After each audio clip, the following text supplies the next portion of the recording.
Welcome, everybody, to Historical Perspective. I'm your host, Mark Nicholson, and today I have a very special guest, Dr. Brent Pickett. Welcome. Thank you, Mark. He is a professor of political science, and I thought I'd bring him on the show. I've known Brent for a long time, probably far longer than he'd like to admit, and just to ask him some questions here and go into a little bit of subject matter. So, if I start off, Brent, okay. So I would consider you, and you probably consider yourself, an expert in political science, correct? Certain areas of political science. Certain areas of political science. You are ahead of the layman in most areas of political science, correct? Yes. Yes, thank you. You give me a little bit of a break, thank you. sort of hedging before we even start. So when you're talking to someone who is clearly not an expert or has very minimal knowledge, how easy do you find it to relate the information you have to them as a teacher and such? It varies by topic. I think that one thing that does come up actually has already come up in this conversation, which is that people take a given field as sort of narrow and defined and very specific, whereas oftentimes for those people within the field, it's actually quite broad and varied. So my area of particular emphasis is political philosophy, for example. And so, I might be talking with somebody and they might ask a question about, I don't know, voter behavior or something like that. Well, isn't it true that such and such amongst this certain demographic amongst voters, right? And I don't do voting studies. I've never done voting studies. That's not my area within political science. And so then when I express some large degree of uncertainty in regards to my answer, they will often express some confusion about that. And I'll think, I know Aristotle really well, and I know 20th century French postmodern thought. Voting studies, not so much. So oftentimes to people outside the field, surprising just how much variety and specialization there is within the field. Oh, yeah, no, I completely understand. It's coming from history, and people ask me something about Asian history, I don't have a clue because I studied American history, so right. It makes complete sense. All right, so I'm going to move on here to some more subject matter. Okay, so you're having a conversation with someone who's a layman in political science, and they say something that is blatantly untrue. Let's say something philosophically political, like our current government is communist, something that's very not true. Do you feel like you can correct that error without insulting the person? I mean, how do you approach that sort of thing? I think oftentimes you can get a sense very quickly about, is this person open to evidence, or is this person purely in broadcasting mode, and no matter what you say, it's not going to make any sort of impact. And so if they're open to evidence, then it is worth the size of the U.S. government as a percentage of the economy is significantly smaller than even governments. And, we don't look at Germany today and say, oh, Germany's left of Leon Trotsky or something like that. And so I'm not saying that Germany, and yet Germany's public sector is significantly larger than the U.S. public sector, then why would you call the U.S. government Marxist? Right? And so I think it's pretty easy to walk somebody through some steps of the reasoning as to why the U.S. government's not Marxist. If, however, they're purely in broadcast mode and there's just then what I typically do is either sort of walk away from the conversation or, and maybe I shouldn't do this, but once or twice I have shot back with, yeah, well, fascists like you think that. Because, if and there's not the accuracy of the names that we're calling, then two can play that game is the point I'm trying to make there. Mm-hmm. Well, it's hard not to fire back sometimes, especially someone who's just trying to insult. Right. And so, it's hard not to just revert to exactly what they're doing to me, and here you go. Okay, so, and actually I answered the second part of my question, which is awesome, so we can move on. So, when you talk to people, do you feel like, because today we live in an internet age, and so it's really easy to get a lot of information, a lot of misinformation. So do you feel like that helps or hurts public discourse? Oh, I think that's a great question. I think on balance, it's probably hurting discourse more, are going to sources of information that reinforce their own perspective and their own viewpoint. So instead of getting independent information, you're getting an echo chamber. So one thing that I find rather striking, and I live in Wyoming. So Wyoming's a rather red state. And I'm more on the liberal side of the spectrum.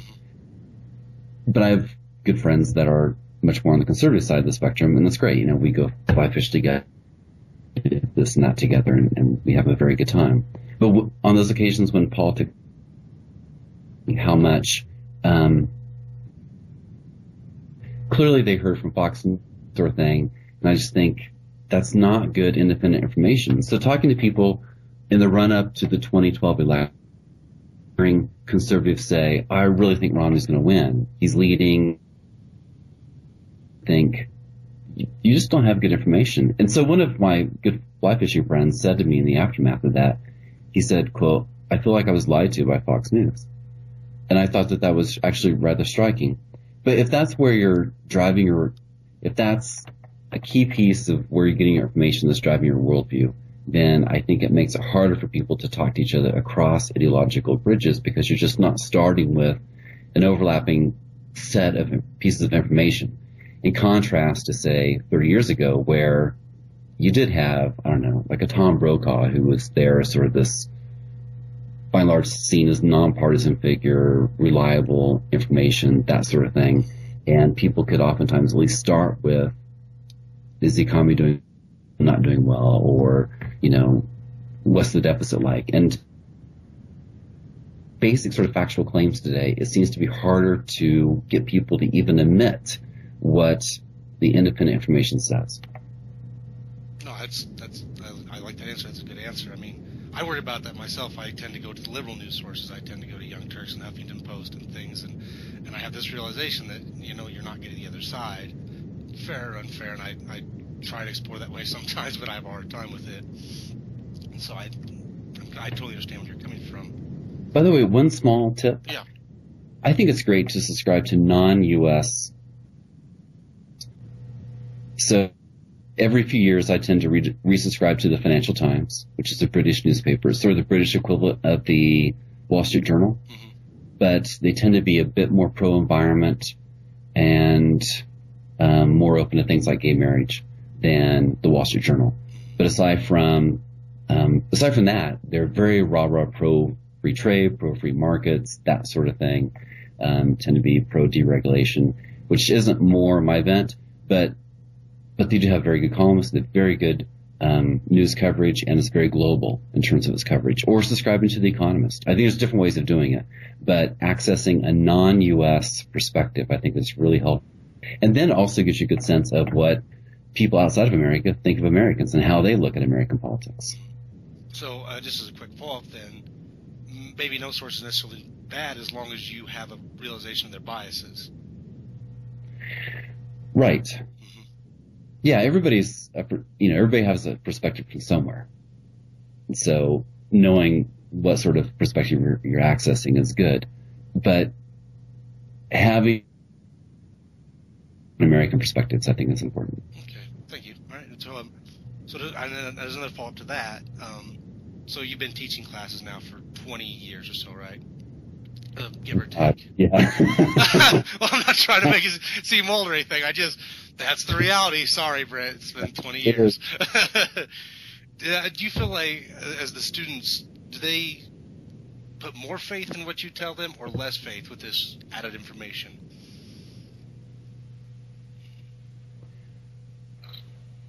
That's a good question, and I find it hard to generalize. It seemed like really accessing pretty independent news, and they had a good sense of the more objective sort of picture. An objective sort of picture that you can take into a liberal direction or conservative direction, whatever. They had accurate information, in effect. And today, it seems like people get shunted into sources of information earlier. And so you'll have really good students who sort of understanding of the other end of the ideological spectrum's views and how they see the world. Instead, it's like, here's my sense of the world. Again, I'm talking about really dedicated students, but an inkling, and hence a complete lack might see the world in a strikingly different way. I find that very unfortunate. Okay. I see. That's fair. Okay, I have to ask you this question, and I'm smiling slyly as I do it. What do you think of the political autobiography that's put out at election time that everybody puts them out when they're running for office? Okay, so trite, shallow, ghost-written pieces, I'm not that much of a fan of. Really? You're not a fan of trite, shallow, ghost-written pieces? I'm not. So, for example, Hillary's thing that came out in the last 6 or 9 months or whatever, clearly the person who largely ghost authored that went through a lot of her past speeches and rewrote past, just copied and pasted and then copied and pasted and rewrote some lines here and there and stuck with those speeches. Okay, but why should that command my attention? I don't find that that's very helpful at all. So Mike Huckabee's book is not on your to-read list. I can't even remember what the ridiculous title of that book is. It's kind of ridiculous. Okay, so the political autobiography we're mocking. So just to sort of maybe gear towards a modern political question, for the United States government as it stands today, you know, a lot of people like to bring up lots of issues, but what do you feel like is the biggest issue Americans should be concerned about going forward? The biggest issue I think that Americans should be concerned about is really the inequality of wealth.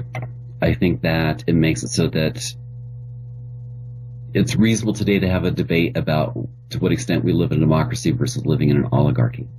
I think that if you live in a country where full presidential candidate, to stick with something you just brought up, you literally have to have a billionaire backing you, right? Every credible candidate in the campaign today has a billionaire backing him or her.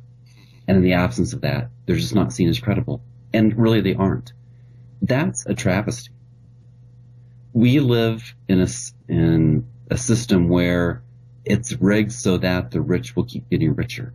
And the working class, the working poor, they're not going to go anywhere, right? Male high school graduates have seen their wages fall over the last 40 years, not rise. And even more strikingly, you look at white men who are not well educated, and they vote in a way that I think pretty clearly goes against their own economic interest. A whole echo chamber on that side, which plays upon cultural resentments in a very skillful way in order to goad them to voting against their own economic interest. It's really quite striking. So I would put that front and center. We're not even having a substantive conversation about the sort of policy changes it would take to make it so that the rich don't keep getting richer. They don't have the capacity to buy as much political power as they clearly do today. In this current election cycle, we have Bernie Sanders running for president, and because he doesn't have that billionaire backing him, the media keep going, it's just Bernie. And doesn't that feel ridiculous because he's come up with some pretty interesting ideas? Yeah. If he had a billionaire backing him, and he could announce tomorrow, a $140 million war chest, something sort of that Jeb Bush and those people can announce, then the media would start taking him seriously. Then it's almost a self-fulfilling prophecy in some ways, right? So there's a media angle to it as well. You're right. But in the end, a billionaire backing you, it's absurd and pathetic. And yet it's the situation today. Yeah, I can't remember the numbers, but something like 96% of House and Senate candidates win when they have more money. I don't remember the exact number. It's something in that ballpark, like 96%. So clearly, okay. So let's see here. So, okay, you, expert on political science, as we have established. So who do you really like to listen to when you listen to people talk about political discourse and news organizations and such, which we've already discussed a little bit? So my rule of thumb, by the way, is to stay away from news that you watch. Just don't do it. I think it tends to be shallow, inane. They think that being fair, giving a 15-second soundbite from a Democrat and then a 15-second soundbite from a Republican, and then they've played both sides, that sort of thing. Whereas actually trying to figure out what's the truth. Maybe the truth has a partisan bent to it. Maybe Republicans are wrong in that factual claim. Maybe claim, right? Trying to actually sort through that and take a side and get hit around by people. No, they don't have the guts to do it. So I stay away from news that you watch on TV, with the exception of the fake news. I do think the Colbert Report and the Daily Show have done truly a very good job of hitting some hard truths via satire. Well, they're really good political and cultural I think at this point.